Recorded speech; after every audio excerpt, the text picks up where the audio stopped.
Fatou se tenait devant le miroir, ajustant sa robe avec un mélange d'excitation et d'appréhension. Ce soir, elle célébrait 2 ans de mariage avec Malik, l'homme qu'elle croyait être son âme sœur. Mais ce qu'elle ignorait, c'est qu'elle allait vivre la pire trahison de sa vie. Lors du dîner, Malik, sous couvert d'amour et de bienveillance, lui demanda de lui confier la gestion de leur entreprise familiale. Aveuglée par la confiance, elle signa les documents sans hésitation, sans savoir qu'elle venait de tout perdre. Le lendemain, lorsqu'elle se rendit à son bureau, sa carte d'accès ne fonctionnait plus. Les employés évitaient son regard. L'assistante, hésitante, lui annonça la terrible nouvelle. Malik avait pris le contrôle total de l'entreprise.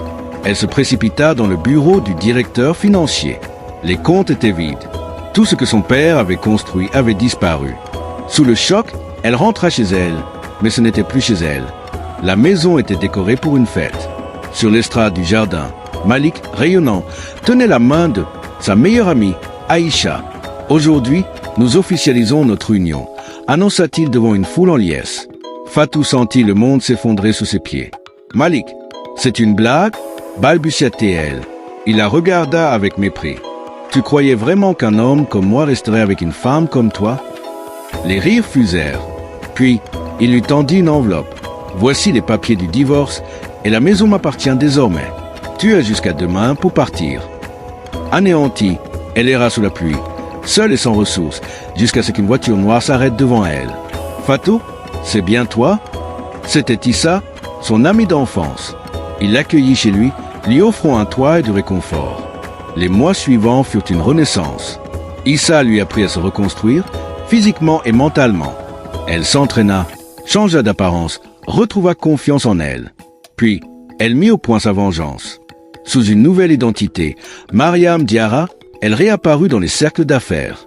Intrigué, Malik tomba dans le piège. Il lui ouvrit son monde, lui dévoila ses secrets, sans savoir qu'elle enregistrait tout. Puis, un soir, lors d'un gala, elle fit exploser son empire.